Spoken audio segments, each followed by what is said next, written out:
Marcus wakes up at 5 in the morning every single day. He has not missed a day in 3 years. He goes to the gym before sunrise, reads for 45 minutes with his coffee, and arrives at the office before anyone else on his floor. His calendar is color-coded. His goals are written down. His habits are airtight. By every measure society uses to define a disciplined person, Marcus is the gold standard. And yet, at 34 years old, Marcus feels quietly stuck. Not dramatically stuck, not broke, not in crisis, just stuck in the way that is harder to explain, like he is running very fast on a treadmill that is not moving anywhere. Now meet Daniel. Daniel hits snooze twice every morning. His desk is a mess. He forgets things. He binge-watched an entire documentary series last weekend instead of working on the project he told himself he would finish. By conventional standards, Daniel is everything. Marcus is not. But Daniel just got promoted. His business idea got its first round of funding. The people around him describe him as magnetic, creative, and full of energy that seems to come from nowhere. And Marcus, watching from a distance, cannot understand why. If you have ever felt like Marcus doing everything right and still not getting where you want to go, this video is going to give you an answer that might be uncomfortable at first. But stay with it, because on the other side of this discomfort is something that will change how you approach everything. We have been sold a very clean story about discipline. The story goes like this. The more disciplined you are, the more successful you will be. Build better habits. Wake up earlier. Eliminate distractions. Optimize your routine, and results will follow. It is a logical equation. It feels true. It is repeated everywhere. In books, in podcasts, in motivational content that gets millions of views. And it is not completely wrong. Discipline matters. Nobody is going to argue that laziness is a better path. But there is a piece of the story that almost nobody talks about. And that missing piece is why so many genuinely disciplined, genuinely hardworking people find themselves years into their routines and still not where they expected to be. The piece that is missing is this. Discipline is a vehicle, and a vehicle, no matter how powerful, no matter how efficiently it runs, is only as useful as the direction it is pointed in. Marcus is driving a Ferrari, but he has been driving it in circles. Psychologists who study high performance have a name for what Marcus is experiencing. They call it the treadmill trap. It is what happens when a person's system for executing is far more developed than their system for questioning. Marcus is exceptional at the doing. He is almost completely undeveloped in the questioning. He has never seriously asked himself, is what I am doing every day actually connected to what I want? Not what I was told to want. Not what looks impressive to other people. What I actually, genuinely want. Because here is the uncomfortable truth about discipline. It is morally neutral.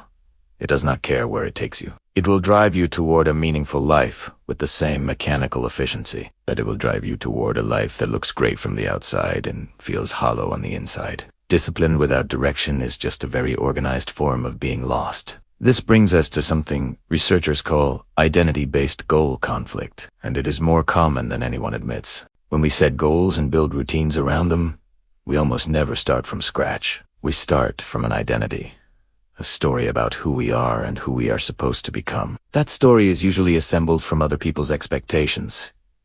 Parents, peers, culture, the image of success that was handed to us before we were old enough to question it. Marcus's 5 a.m. alarm, his color-coded calendar, his relentless optimization, all of it is in service of a goal. The problem is that Marcus has never stopped to ask whether that goal is actually his. He inherited it.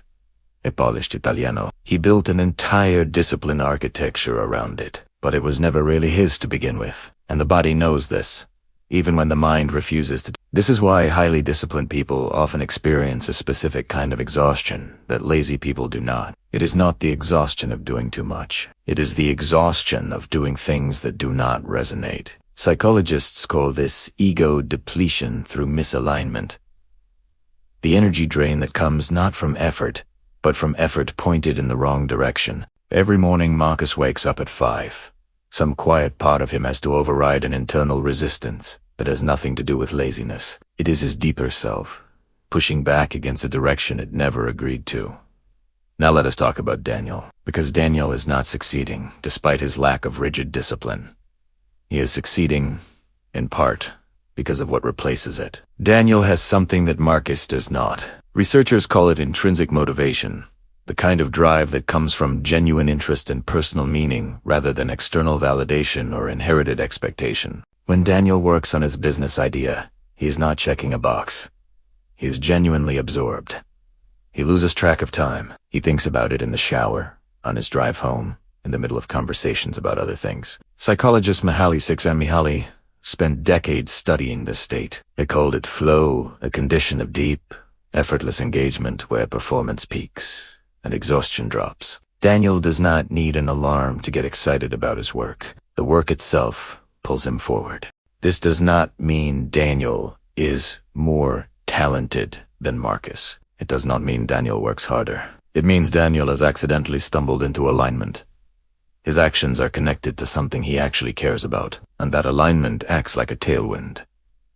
Everything requires less effort, not because less effort is being applied, but because the effort is no longer fighting itself. Marcus has a powerful engine. Daniel has a powerful engine pointed in the right direction. There is a researcher named Angela Duckworth who became famous for her work on grit, the combination of passion and perseverance that predicts long-term success. Her research is cited everywhere in conversations about discipline and hard work. But there is a part of Duckworth's work that gets quoted far less often. She was very specific about the order of those two words: passion and perseverance. Not perseverance alone. Grit without passion, she found, did not produce the same results. Perseverance applied to something you do not genuinely care about produces not success, but what she called joyless striving movement without meaning, effort without fuel. Marcus has perseverance.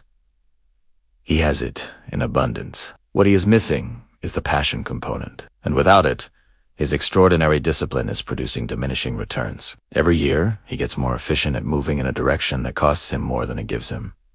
So, what do you actually do with this? The answer is not to abandon discipline. The answer is not to become Daniel, to throw away the alarm, let the calendar go blank, and wait for inspiration to strike. The answer is to do something that disciplined people find genuinely difficult, something that feels unproductive, uncomfortable, and suspiciously similar to doing nothing. You have to stop and question. Not for a moment between tasks, not in the 5 minutes before the alarm goes off. Really stop, create deliberate, protected, scheduled time. And yes, the irony of using discipline to create space to question your discipline is not lost, to ask the questions that your busyness has been helping you avoid. The questions look like this: if nobody was watching, and nothing I did could impress anyone, what would I still want to do? What did I used to lose myself in before I started optimizing? What does success actually feel like to me? Not look like, feel like. If I keep going exactly as I am going now, where will I be in 10 years?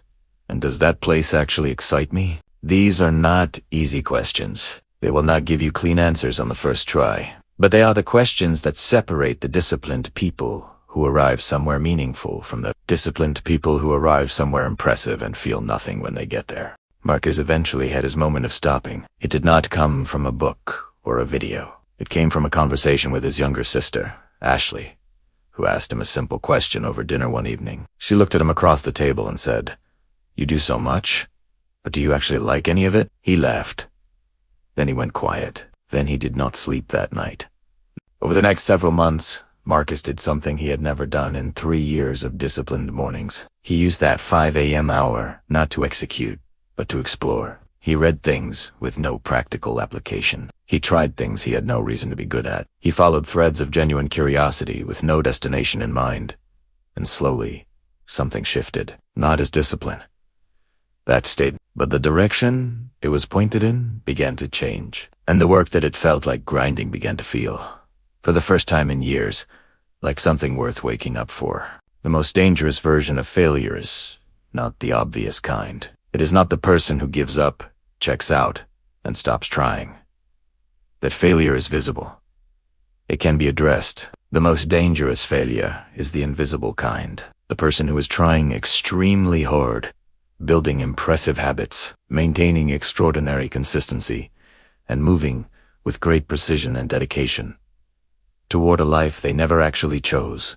Discipline is one of the most powerful forces available to a human being. But power without direction is not strength. It is just a very fast way to get somewhere you did not mean to go. So before you optimize the next habit, before you set the next goal, before you build the next system, ask the question that Marcus never thought to ask.